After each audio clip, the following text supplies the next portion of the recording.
ಪ್ರತಿಯೊಬ್ಬ ಮನುಷ್ಯನು ಸಹ ಕಷ್ಟಪಡುವಂತಹದ್ದು ಯಾತಕ್ಕೋಸ್ಕರ? ಪ್ರತಿಯೊಬ್ಬನ ಹತ್ರ ಕೇಳಿದ್ರೂ ಸಹ ಹೇಳ್ತಾನೆ ಕಷ್ಟದಲ್ಲಿದ್ದಾನೆ. ಏನು ಕಷ್ಟ?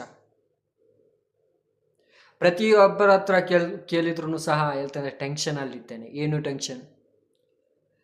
ಎಲ್ಲದಕ್ಕೂ ಒಂದೇ ಒಂದು ಕಾರಣ. ಈ ಟೆನ್ಷನಿಗೂ, ಪ್ರತಿಯೊಂದು ಪ್ರಾಬ್ಲಮಿಗೂ, ಪ್ರತಿಯೊಂದು ತೊಂದರೆಗೂ ಒಂದೇ ಒಂದು ಕಾರಣ, ಅದು ದುಡ್ಡು. ದುಡ್ಡು ಇದ್ದವರಿಗೆ ಇದು ಯಾವುದು ಪ್ರಾಬ್ಲಮ್ ಇಲ್ಲ ಅಂತ ನೀವು ಭಾವಿಸಿದ್ದೀರಾ? ಅಲ್ಲ, ದುಡ್ಡು ಇದ್ದವರಿಗೆ ಪ್ರಾಬ್ಲಮ್ ಇದೆ, ದುಡ್ಡು ಇಲ್ಲದವರಿಗೆ ಮತ್ತೊಂದು ಪ್ರಾಬ್ಲಮ್. ದುಡ್ಡು ಇದ್ದವನಿಗೆ ದುಡ್ಡಿನ ಚಿಂತೆ, ದುಡ್ಡು ಇಲ್ಲದವನಿಗೆ ಪುನಃ ದುಡ್ಡಿನ ಚಿಂತೆ.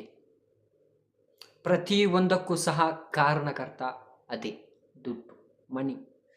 ಹೇಗೆ ಮಾಡೋದು ದುಡ್ಡು? ದುಡ್ಡು ಹೇಗೆ ಮಾಡಬೇಕು? ನಿಮಗೂ ಗೊತ್ತಿದೆ, ನಮಗೂ ಗೊತ್ತಿದೆ. ಆದರೆ ಒಂದು ಮಾತ್ರ ಗೊತ್ತಿಲ್ಲ, ಸೇವಿಂಗ್ಸ್ ಹೇಗೆ ಮಾಡಬೇಕು ಅಂತ. ನಾವು 10 ರೂಪಾಯಿ ದುಡಿತೇವೆ, 15 ರೂಪಾಯಿ ಖರ್ಚು ಮಾಡ್ತೇವೆ. ಆ 15 ರೂಪಾಯಿಲಿ 5 ರೂಪಾಯಿ ಸಾಲ ಮಾಡಿಕೊಂಡು ನಾವು ಖರ್ಚು ಮಾಡ್ತೇವೆ. ಇದು ಮನುಷ್ಯನ ಪ್ರಾಬ್ಲಮ್. ಇದು ಮನುಷ್ಯನ ಪ್ರತಿಯೊಬ್ಬರ ಮನುಷ್ಯರಲ್ಲಿರುವಂತಹ ಒಂದು ಪ್ರಾಬ್ಲಮ್. ಮಿಡ್ಲ್ ಕ್ಲಾಸ್ ಇದೆಯಲ್ಲ, ಆ ಮಿಡ್ಲ್ ಕ್ಲಾಸ್ ಎನ್ನುವಂತಹ ಜನರು, ಅವರಿಗೆ ಇಂತಹ ತೊಂದರೆಗಳು ಜಾಸ್ತಿ ಆಗುತ್ತೆ. ಬಡವರಿಗೆ ಅಷ್ಟೇನು ತೊಂದರೆ ಆಗಲ್ಲ. ಅವರು ತಿಂತಾರೆ, ಮಲಗ್ತಾರೆ, ಇದ್ರೆ ತಿಂತಾರೆ, ಇಲ್ಲದ್ರೆ ಸುಮ್ಮನೆ ಕೂತ್ಕೊಳ್ತಾರೆ. ಆದರೆ ಮಿಡ್ಲ್ ಕ್ಲಾಸ್ ಜನರು ಆಗಲ್ಲ. ಅವರಿಗೆ 10 ರೂಪಾಯಿ ದುಡಿದ್ರೆ 15